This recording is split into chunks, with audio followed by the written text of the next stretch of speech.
Hello, my name is Alexandra and welcome to Creative 404. I've since rebranded my website, so sorry for any confusion. Today we're going to make some underwear for a Azone body Blythe. I am really excited. I worked really hard on this pattern. Since the last video, I actually had to take a break because my computer decided to crash. I actually lost an entire hard drive of patterns, so I was really frustrated and I had to take a break. So I had to recreate this pattern from some printouts that I had of it. Unfortunately, I lost the footage that shows me creating the pattern from scratch. I originally took the doll and wrapped it in some tissue paper and some tape, drew out the pattern and printed and cut it off the doll and scanned it into the computer, then added seam allowances and done all kinds of crazy things. I had footage of it, but since my computer crashed, I've since lost a lot of things. So here's a restart. Hopefully the refreshed look will be very positive, and I hope you enjoy this video. Starting off, you can print out the pattern, which is linked in the description below. It is free, so you don't have to pay for it. You can cut this pattern out. You're going to have one that's the overall pattern and then two templates, one for the darts and one for the seam allowance. You're going to need a piece of fabric. This is a linen piece of fabric and some tulle. I actually got this tulle from a ribbon tool. So you're going to take your pattern. You're going to start with the first piece, which is the full pattern.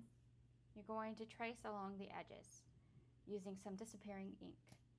Disappearing ink is really cool because it will actually disappear with either just the humidity in the room or with some water.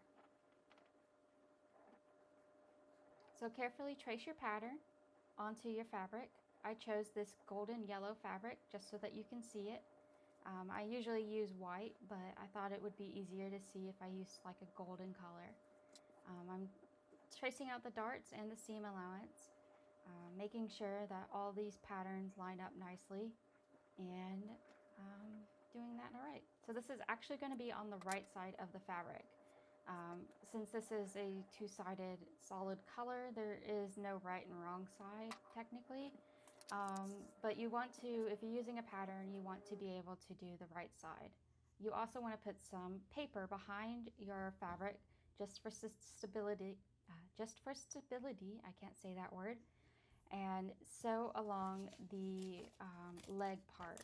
You can tear off the paper when you're done sewing the leg portion of the pattern, which I've indicated before. Now I'm going to cut it out. This is really simple. You just cut out the fabric following the lines on the outside, not your seam allowance lines. I've made that mistake a few times. So be careful, take your time, and just make sure that you get everything nice and even, nice and clean. I am going to go ahead and clip the seams around the leg holes. I am making sure that the seams are not getting cut on the thread, just the seam allowance itself. So don't cut your thread, just cut the seam allowance. Keep like a millimeter or two away from your thread. And then you're going to turn in the middle portion, which is the front of your piece. So you can do the underwear and flip it, use your fingers to push the seams down. I actually ironed it off camera and sewed along the leg holes, I guess you could call them. So I've top stitched and ironed. Well, I ironed and then top stitched, and then I also did the darts while I was away. So I just went ahead and did that. Now we're going to do the top part of the underwear. Again, you're going to clip the edges. This time we're going to clip and fold. You're also going to iron and top stitch. So iron the piece flat and then top stitch. So we got all these nice pieces. Now we're going to do the back seam.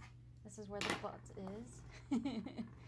And I'm actually going to take my disappearing ink and mark the seam allowance again so that it's on the wrong side too. Now you make sure that right sides are together and you put it together and sew. I flattened mine so that it's going to lie flat. I also clipped that little corner so that it lies flat. I'm also going to iron and sew the inner seam. So that's what I'm going to do off camera. There we go. Now I'm going to cut off the seam allowance from the inner seam, or the inseam as it's called. This is going to be right between the legs, so you won't really see it, but I like to make sure that there isn't any seam allowance there so it's nice and clean. I turn it inside out and I clean up any pieces that are like sticking out just to give it a cleaner look. I like really nice and pretty sewing projects, so I tend to come back and clean things up quite often. I'm going to fold the back seam for the button, or you can use some Velcro at the back. I would recommend doll Velcro.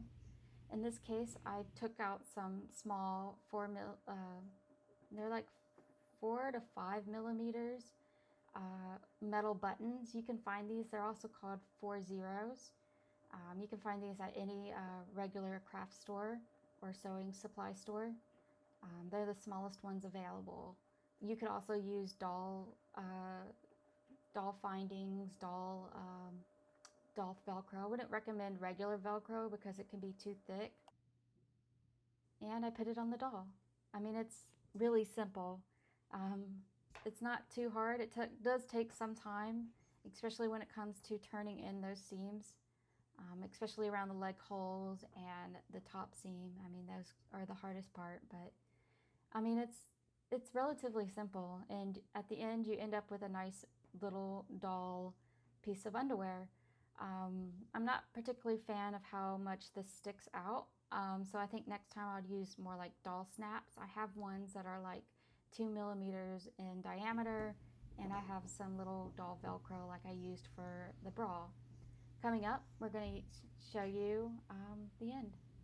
Okay, so that is the end of the video. I hope you are able to follow along okay. One thing I forgot to mention was I'm always putting a sheet of paper between the pattern and my machine. So I will put like a piece of fabric on top of a sheet of paper, then sew along the seam, rip the paper off, and then show you what it looks like for the top stitches. So I usually keep a nice stack of cut pieces of paper right next to my machine so that when I am sewing, my my fabric doesn't fall into the little hole that is where the bobbin thread comes through. Otherwise, the needle will push the fabric straight through that little hole, straight into the bobbin thread, and it will wind up in the gears and just cause a lot of havoc.